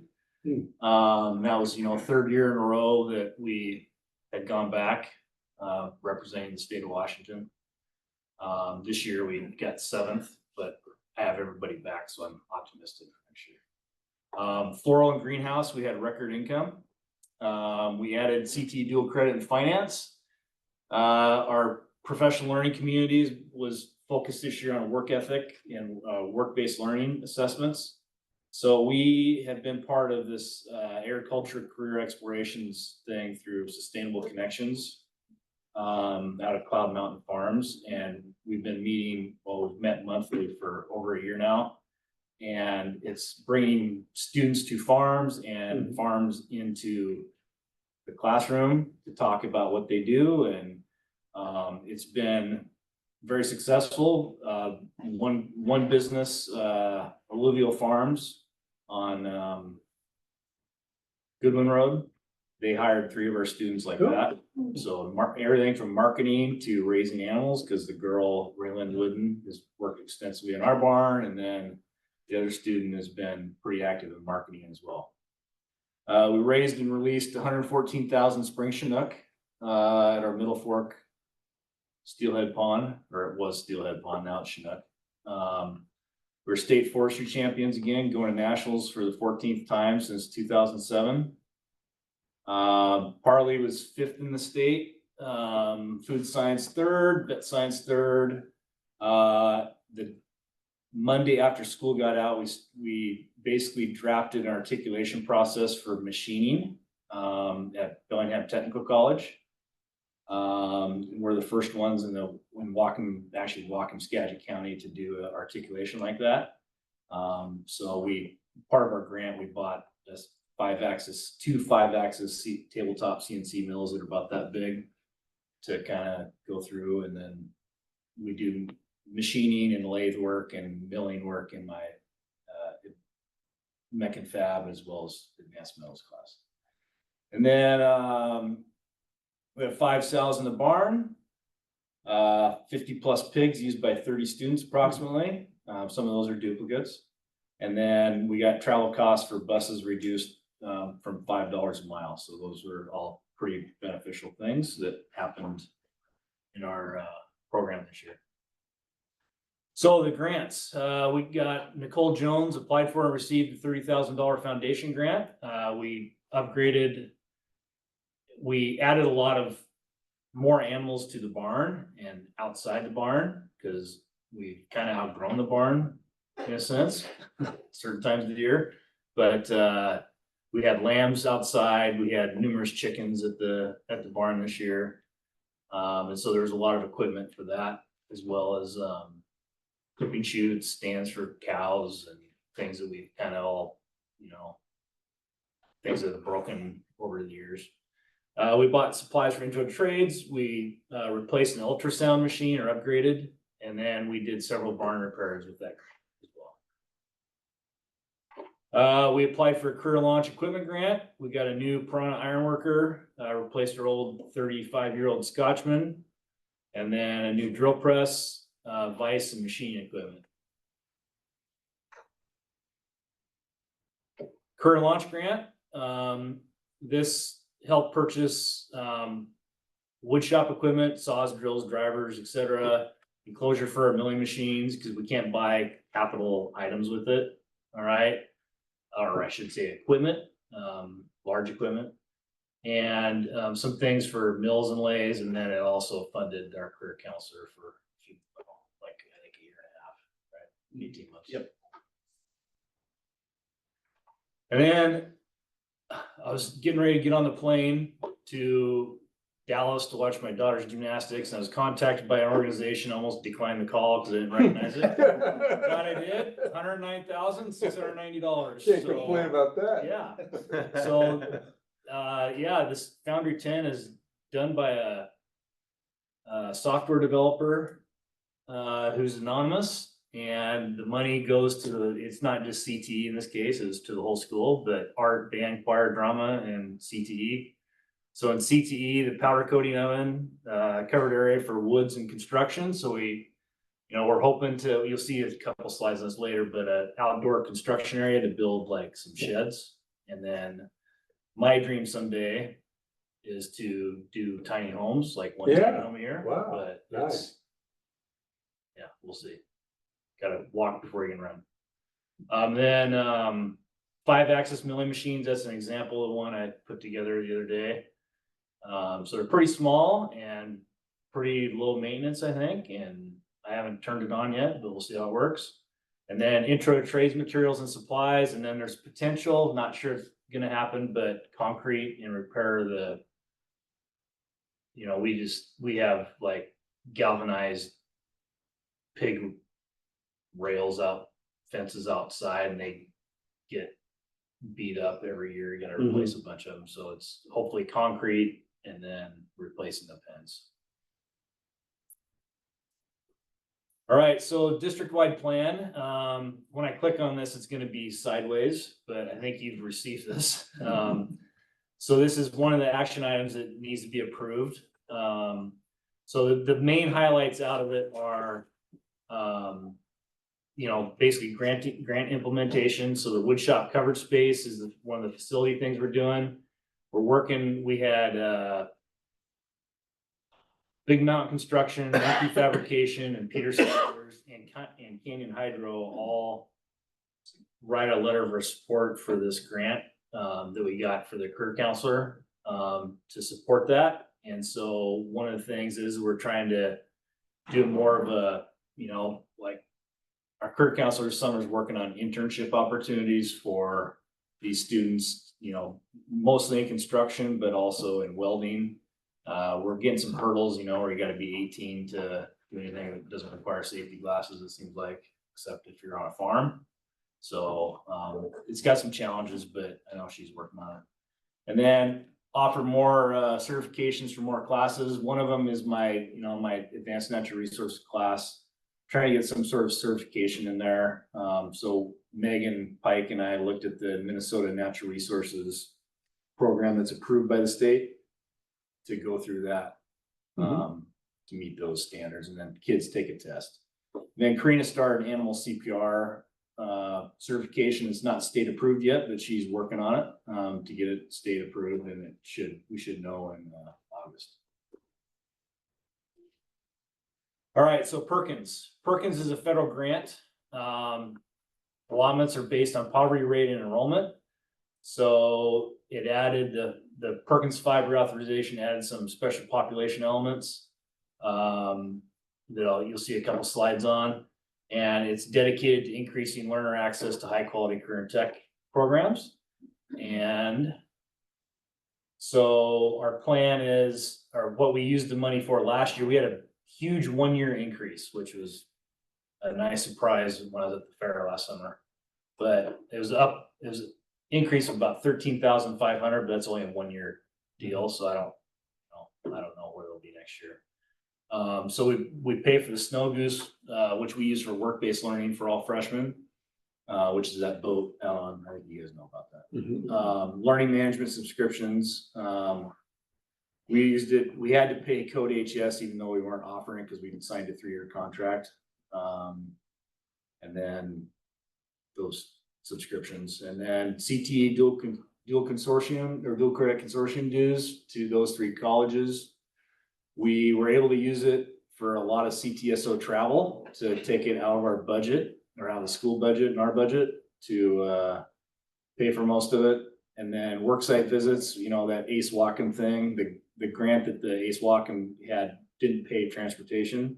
So we paid for that. Also worksite visits like BP, Cherry Point Refinery. We paid for several as well as the Scholarship Foundation. And then professional development, and this is one of the items that's needed to adopt as an action. So the Perkins accountability. So in September, October, and part of November, I think I spend my time doing data on all these things. So the key thing to understand here is what a concentrator is. Concentrator, the students enrolled in 2 or more credits. So basically, that doesn't necessarily mean 2 years, because they can be in they can get, you know, multiple credits. They can actually get 3 credits. 1.5 credits in a year due to our trimester. So we look at 4-year graduation, extended grad rate, passing the ELA and math and science tests, state tests, post-secondary placement, non-trad programs. So that's like a girl in maybe the metal shop or a boy in the foods class. And then dual credit work-based learning is, and then there's a to be determined on work-based learning that data has been kind of not easy to track. And then if we don't meet the state target, we have to, every year we shoot for a 3% growth from what our target was last year. And Perkins needs to go towards these things first to address them, and then, or proof that the school is addressing them before we can spend it on other things like, you know, FFA travel or whatever. So this is probably going to be a little hard to read, but So this is minority, so all minority. And broken down by what Perkins allocates as the races. So in a lot of areas, post-secondary credits, we were above the state average, like we were at, I think combined, we're at 98.5 or something like that, which is pretty good. And then post-secondary credential, last year we were at 3.6, but the problem with that is that that's 21-22 school year, so that's 2 years ago, where we weren't tracking it very well. We were tracking it, but there wasn't many things going on. And then just going down, like the 4-year grad rate, you know, Native Americans, now understand that that's like 2 kids. Okay, and I think the Hispanic was 4 kids. So like 3 out of 4. So these are all concentrators. And then special populations, so students with disabilities, kids with an IEP, 504, low income, homeless, ELL, and all concentrators. So in a lot of these areas, kids did very well. You know, like the 4-year grad rate, section 504, 100%. Students with disabilities were at 71. Just a second to look at that if you have any questions.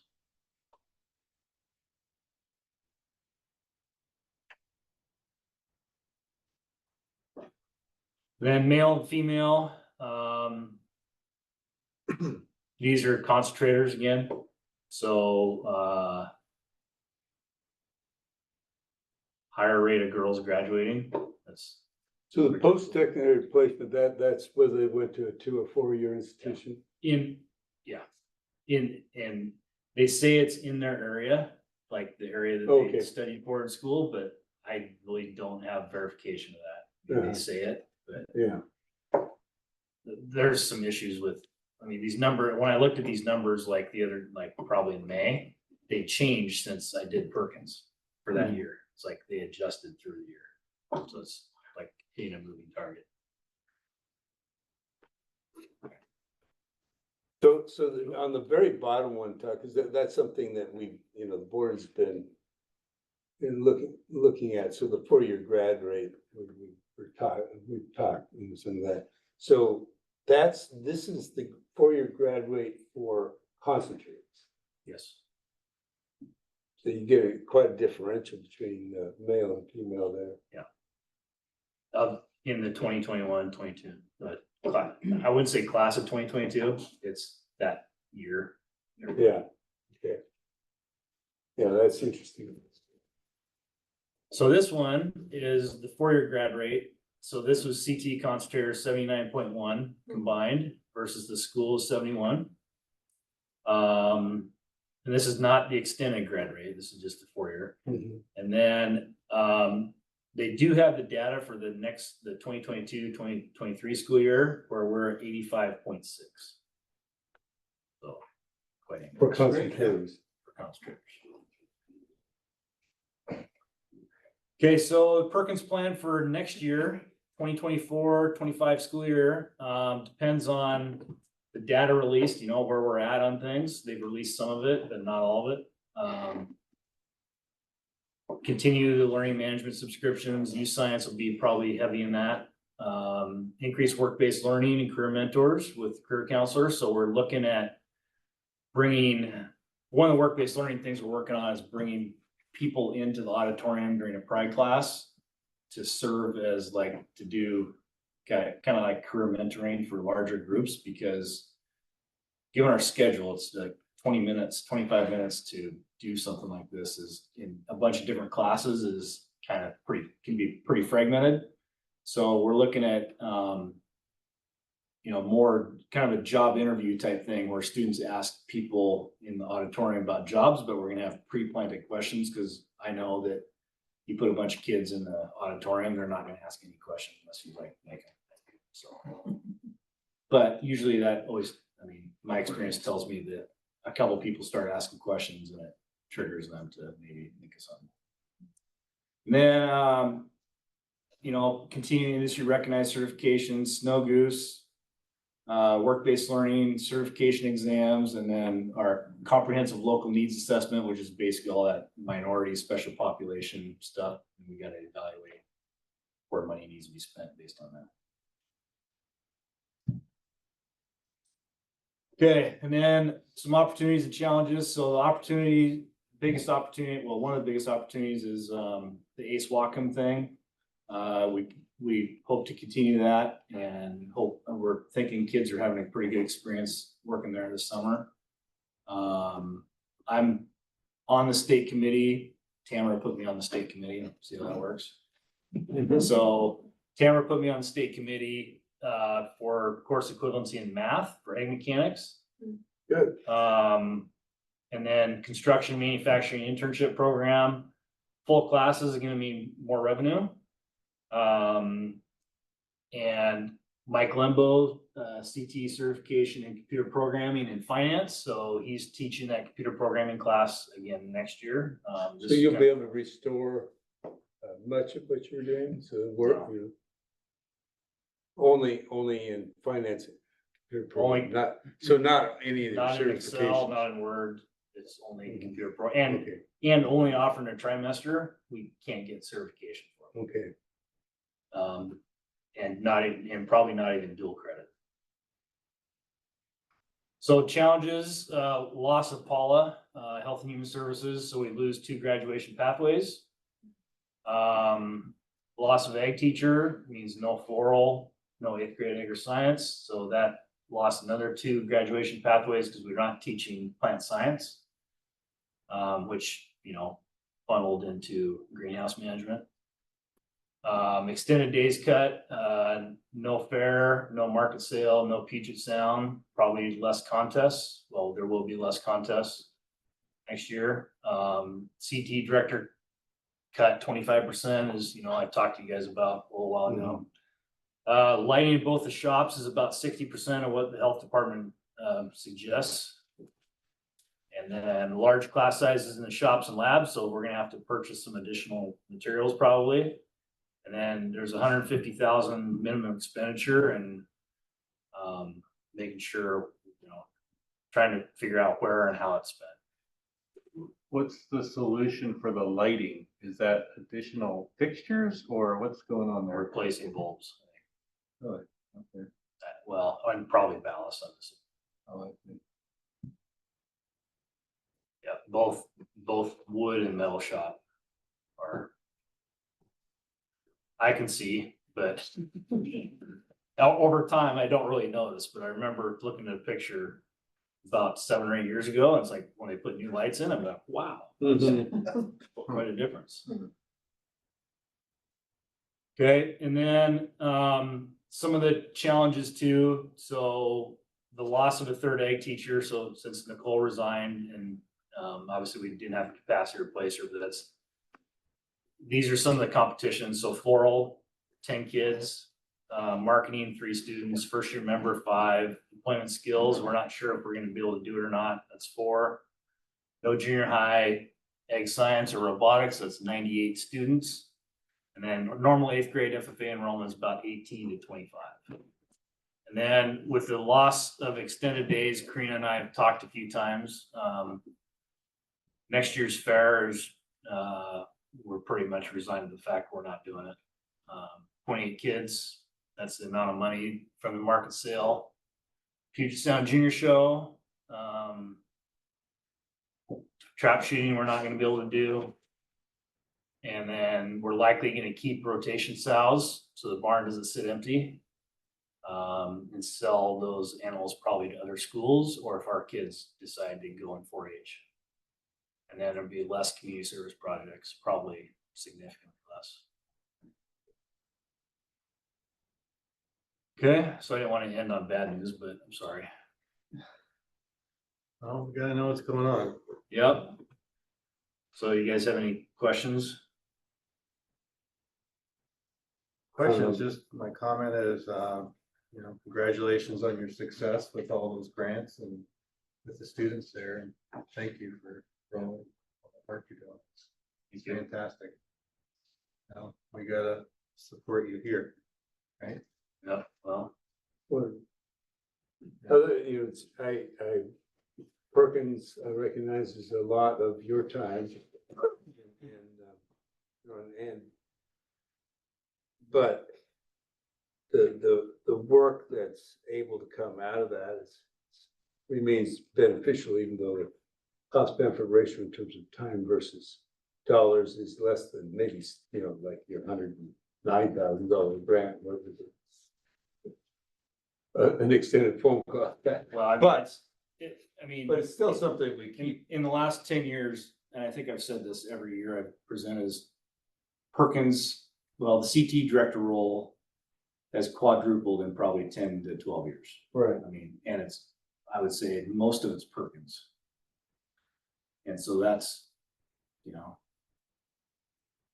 And I do, you know, so looking at the additional activities in general for FFA activities, I think the board recognizes the issue and it's something that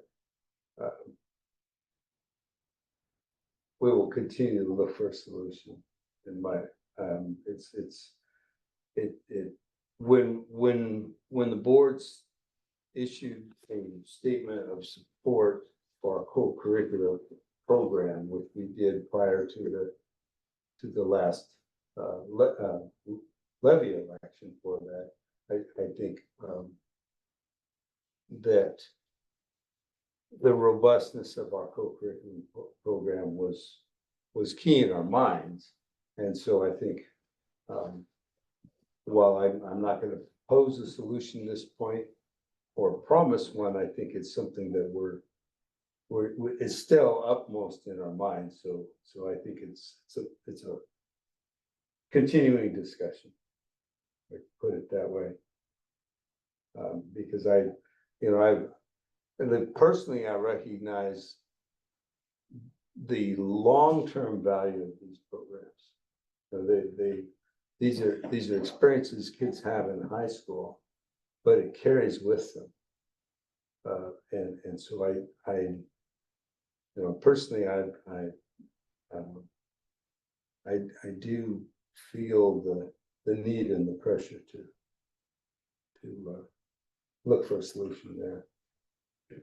So thank you. Don't feel we're not listening. No, I think you are. Hmm? I think you are. Yeah. So, with that, thank you very much. We still have the action items. We've got a short, so we have information from audience, and we have Natalie signed up. So Natalie, if you'd like to come up. Huh? We feel bad.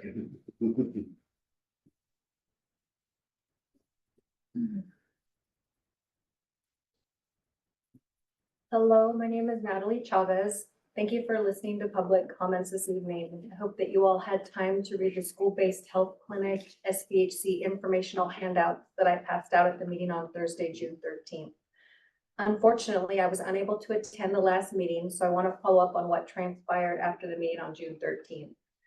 I asked the then interim superintendent, Philip Brockman, a few specific questions after the meeting, and I was shocked to find out that he has an extensive history with SBHCs going back to 1987. Mr. Brockman also acknowledged that, yes, he knew about SBHC-related lawsuits around the country, and that, yes, he had spoken with the Whatcom County Health Department Director, Erica Lautenbach, regarding SBHCs. He then seemed to justify his SBHC stance for this district by stating that he was just continuing the SBHC plan that has been in place for this district for the last 2 years. My questions since that conversation with him are as follows. How in the heck did you attract in an interim superintendent like Philip Brockman? This is a fairly conservative school district, and that actually shocks me and concerns me.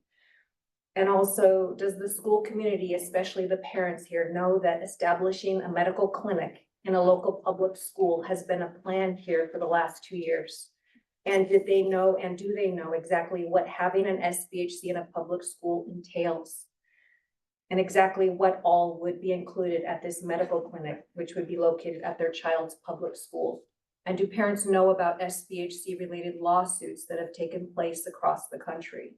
And how SBHCs, how these medical clinics have created destruction and division within school communities around the country?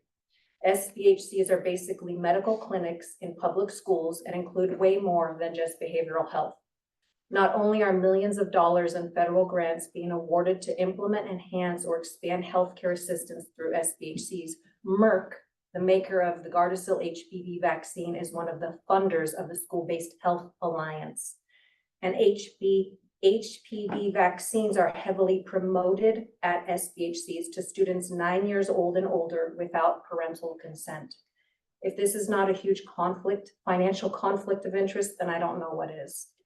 Many parents are concerned that children will receive or be pressured into receiving unnecessary or unwanted medical interventions, including vaccines and gender treatments, without their parents' knowledge or consent.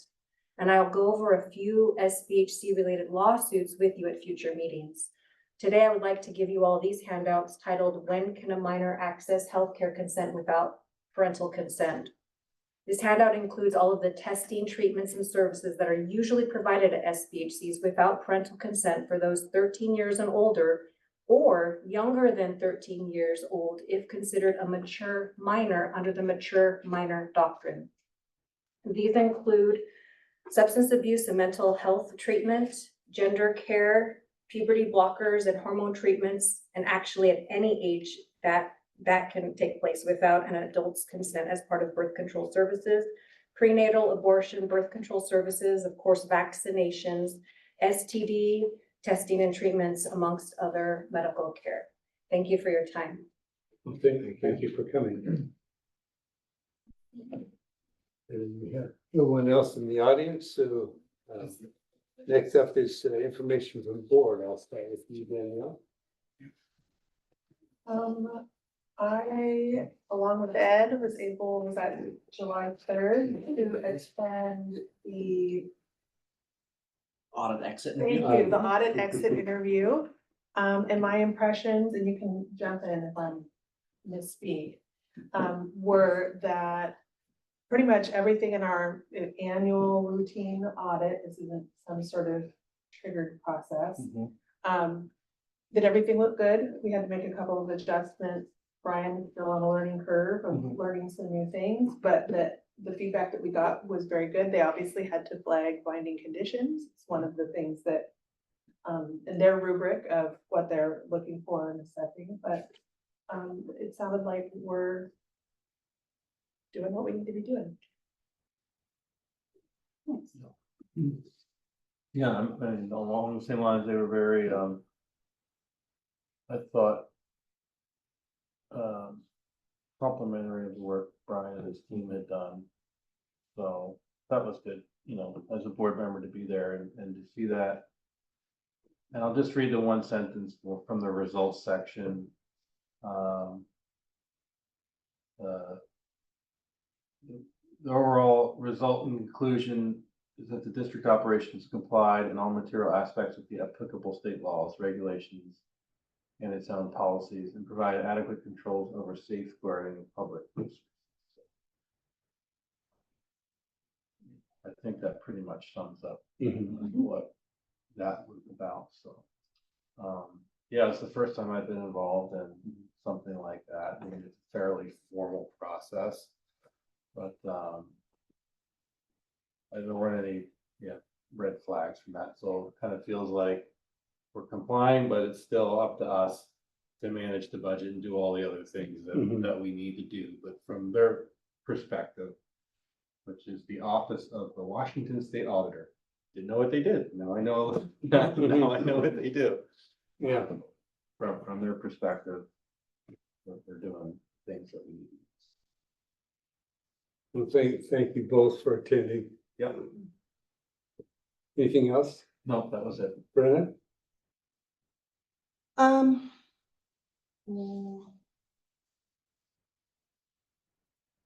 They don't have any. Jason? Nothing this time.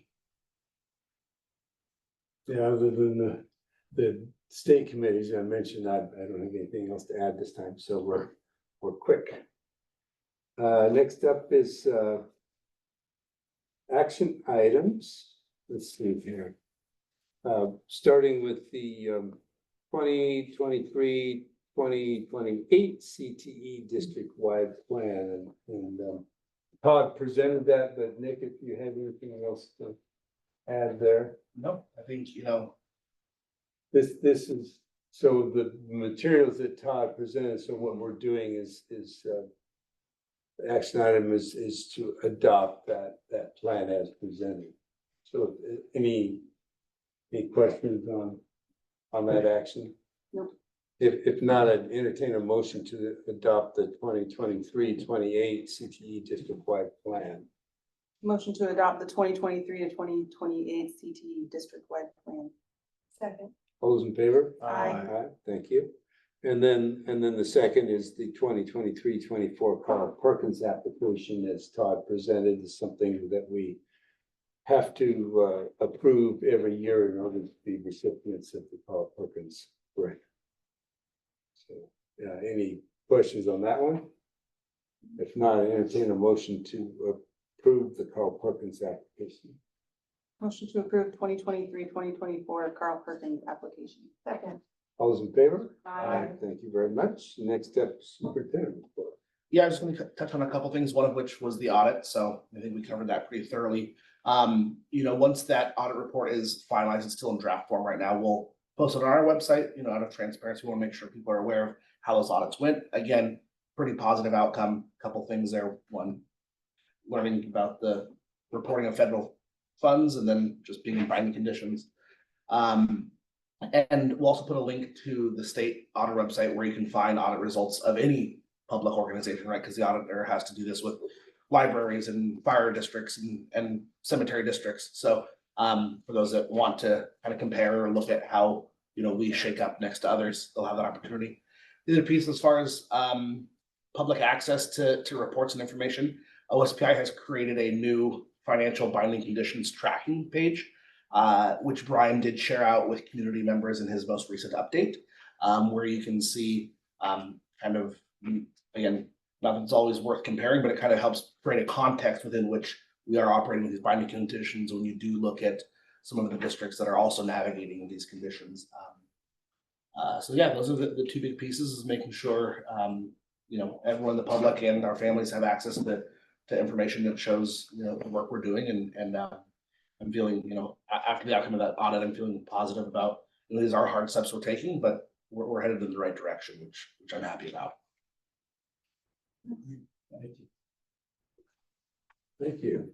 So next up, board discussion, and I did email, You did, thank you. not in great detail, but at least I got you in the ballpark, the order. And thank you for reminding me to do that. I think that's great. Happy to remind you anytime. Huh? That I'm happy to remind you. You're welcome. I mean, you're welcome to remind me or get on my case. I'm happy to have that happen. That's what people do, and I appreciate it. So in thinking about our regular school board retreat, so we need to do a couple things, and during meeting schedule, we can figure out when might be some of the times that we can plan that. But I was just to kick it off, I was thinking, so in the context of our strategic plan, which I think generally we try to pick some area or areas within the context of our strategic plan that we feel are timely for us to spend some time concentrating on. And we've been talking about both our academic success and some of the challenges we have, whether it's graduation rate and things like that. So those are some of the areas of possible goals for the retreat. And then retention of students, is another one we've talked about. I think some of Bill's observations are very useful for us to at least think about as points of discussion, his final observations for the district. So we have a lot of possibilities, but I wanted to throw that out to all of you and what are some of the subject areas and that you feel like would be most beneficial for us to focus on, including you, Nick. I will go around the whole group here, so you want to start again, Danielle? I don't, but I Well, will. get it on. She will. I like to go either clockwise or counterclockwise so I can keep track. Sorry, I'm It's okay. too Obviously, linear in thinking. obviously, you know, the graduation rate and academic success, all that stuff is really interesting to me, and I love tracking that. And I think having continuity in always touching base on that, at least annually in our retreat, means that we can keep carrying that thread forward and not drop it. One of the things that's pressing on my mind, and maybe this is separate from board retreat and something that we just need to schedule adjacent to that, is our process for the permanent superintendent search, right? And identifying our timeline and some key points of contact with getting community input. So sort of building out a schedule for that. I think our board could use some training from somebody who's got a background in HR to help us think about and better understand the legalities of going through a search process and what we need to be mindful of. I mean, I've led a few search processes myself in my other half life. And we need to be really mindful about how we conduct a process. And so getting a little bit of training on that could be really helpful for us and timely, given the work that we'll be undertaking in the next 6 months to make that happen. So those are some big things on my mind outside of what would maybe normally be on the docket. Maybe circling back to some of those great sessions that we went to last November at WASDA conference. And maybe pulling out some of those notes and refreshing our memory of those impressions that we had about what other schools did well in their search processes. So I would love to start digging in on that work.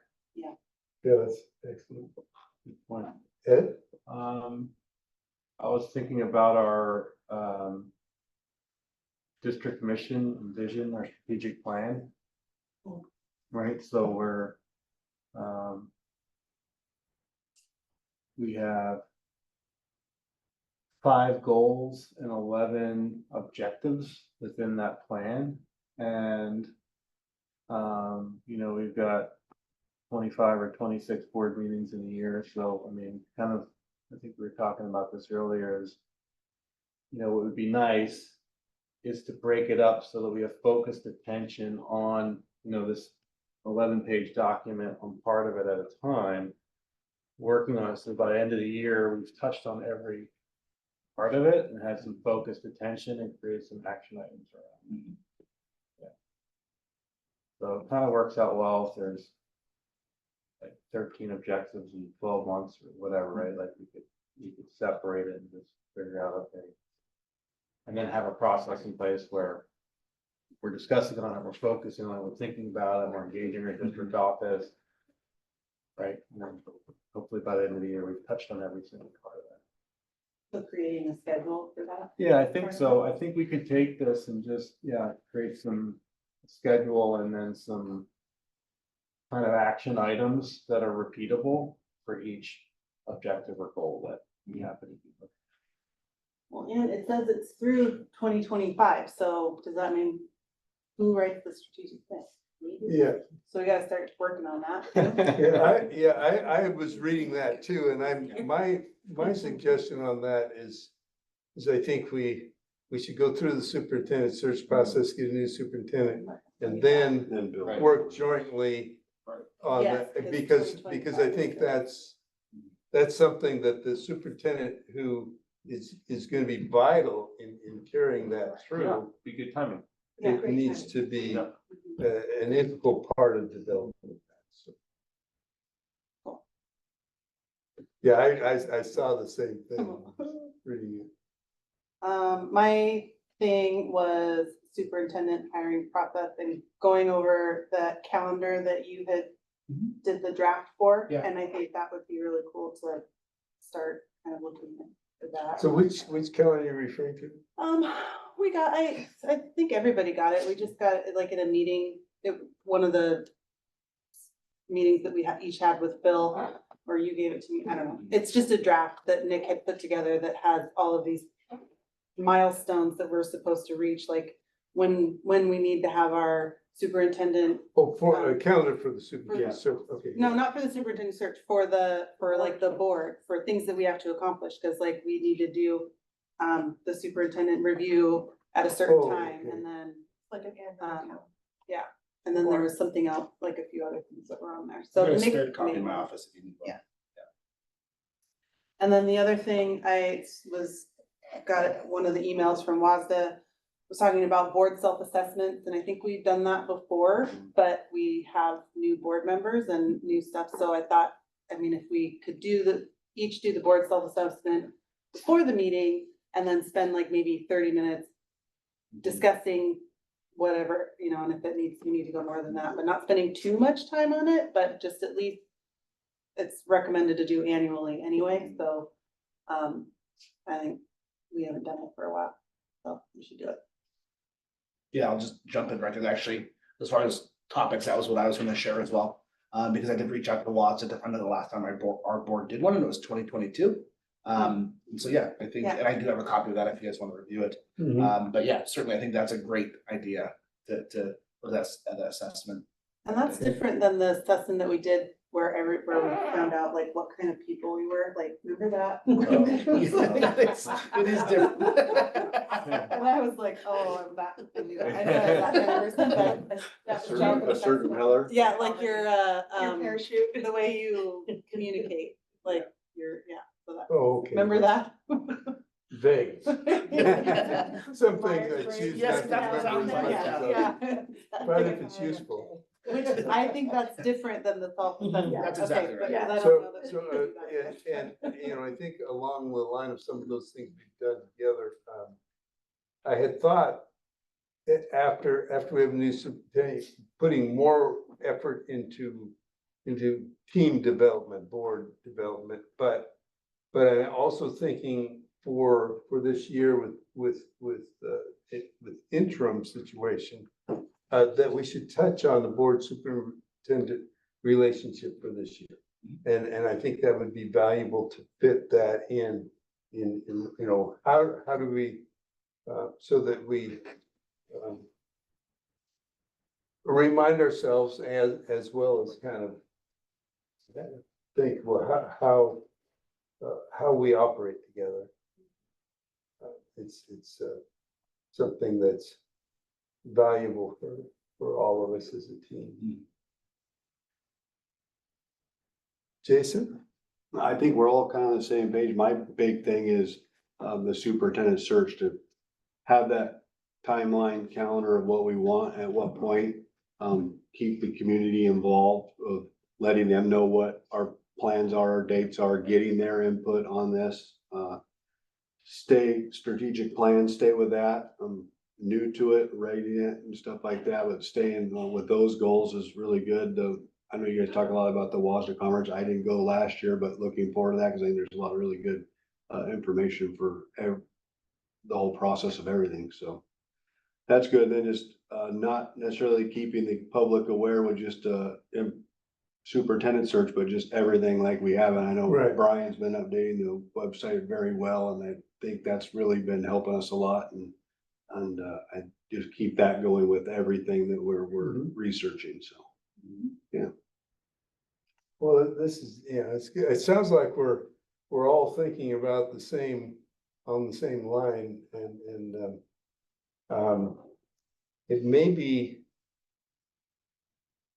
I was just thinking now, possibly I could meet with Nick and put together a draft schedule. And then get that out to everyone and see what your feedback, comments would be, and then we'll go from there. But we also need to, our next item is meeting schedule was, so along with this, you might as well, when fits well for Well, couldn't we do one of our meetings in August as the board retreat instead, like meet for the whole day? yes, And do all that. that would make a lot of sense, so, That would be better for me, because I already have like Thursdays. The second and the fourth Thursdays are planned, so.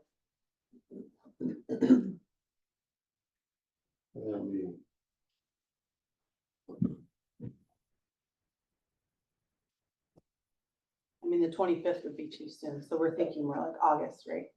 Like maybe the second one of August or the first one of August. Would be the 8th and the 22nd. let's see. Yeah, either one of those is fine with me. What were the dates? And the 8th or the 22nd is when we have. And we do like a whole day thing. Okay. I would prefer the 22nd if that works, because my budget at work is due on the 8th. by 5 Okay. o'clock. Well, 22nd sounds a lot better than. Unless, I'll be back from vacation. Is the 22nd work for you? Yep. Yeah, Next. that's fine for me. Yeah. Okay, let's, August 22nd, right? that's, okay, August 22nd, and, What are you guys thinking for time wise, hours of that? Mm. When we start? what time, how, so we could, so in keeping with the 6 PM board meeting schedule, so that it's the same time for the public, we can, how long would you feel like would be appropriate amount of time? Well, If we end the retreat part at 6 PM. well, One. What's that? Noon or 1 start Okay. time. I mean, that's a chunk of time. Yeah. I'd say 1, either some time to have lunch before you come here. Yeah. Okay, so start at 1 PM Mhm. and then continue to board meeting. A little break before board meeting.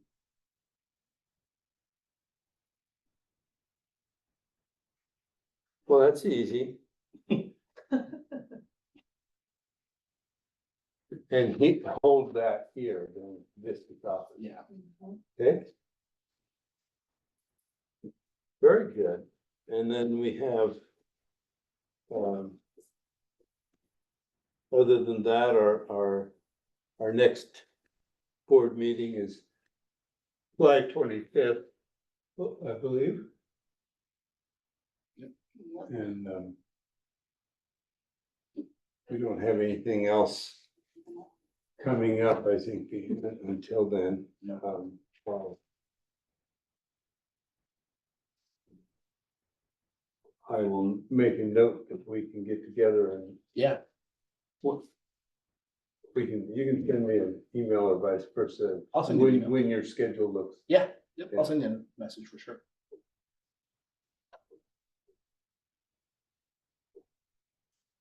School starts that last week of August The on the the following 28th. Wednesday, yeah. The 28th. Mhm. Okay, I'm just thinking about timing of what we're doing in the retreat and then wanting to communicate that out. Mhm. So that Well- staff and community members sort of come back and maybe they've got some information from us instead of having to wait. What we also have discussed a 1 hour meeting jointly with the admin team. And that is scheduled. What date is that? That, well, because it's only gonna be, we didn't want a quorum there, so it's only gonna be a couple of you. Hmm. Right? Well, Oh, is that? we've met with the admin team as a you could bill it as a retreat and that hour could be a public Okay. meeting.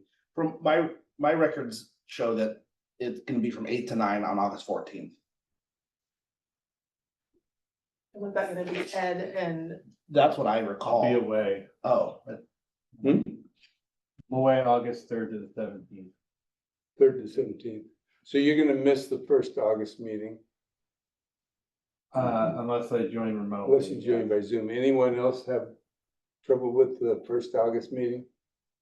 August 8th, I believe. I don't think so. I'll be in Alaska the first week, but I don't think that goes over. oh, I'll be fine on the That was in the morning. on the 14th. Oh, wait. 8th is I'll be back. 8th, I'll be you back. said you have, Yeah, I could. It'll be fine. you'll be fine, okay. I always want to just make sure we don't all get here and or not all get here, partially get here and don't have Not a enough of quorum. you get here. Yeah, we're talking Yeah, about the eighth, so- yeah. Yeah. Which is a lot easier now that we have the Zoom option. But, okay, so that's good. So then August. So what's your pleasure? Do we want to do as many of us as can come on the 14th and bill it as a board meeting, or do you want to do 2 of us? What's it for? It was to meet with the cabinet and the principals together, About, What?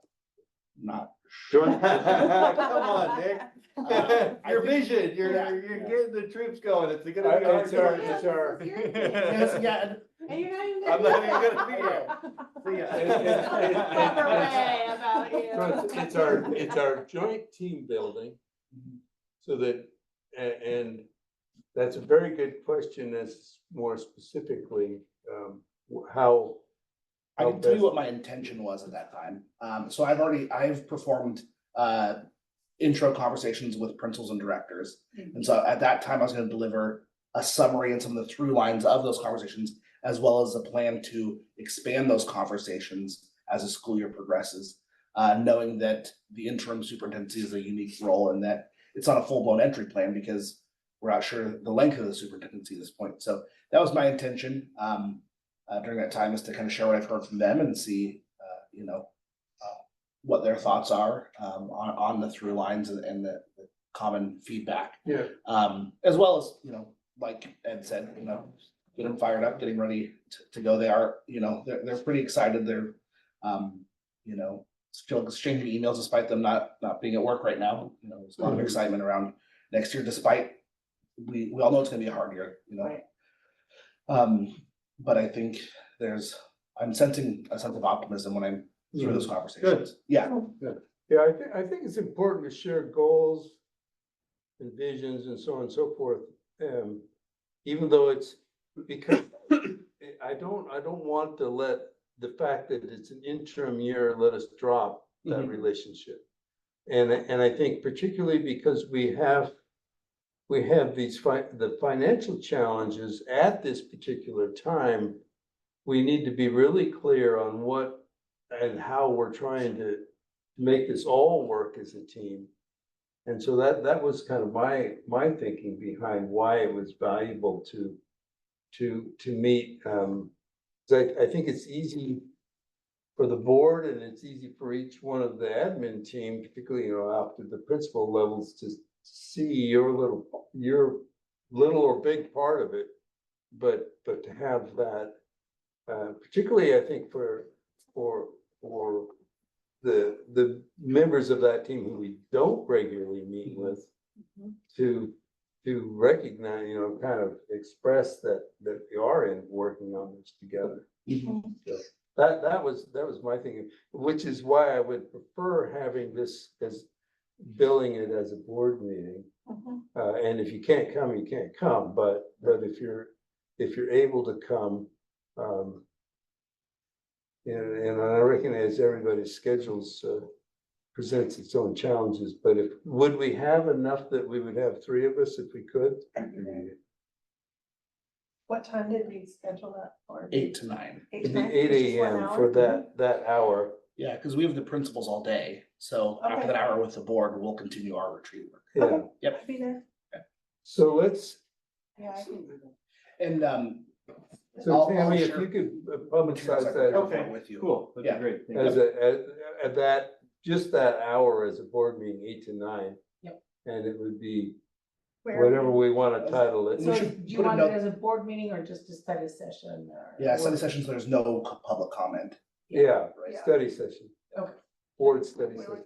It's really the same, it's really the same as a school visit. Yep. Where we're meeting with the principal because we all meet there and Yeah. it's no different than that. It's just more people. Yeah.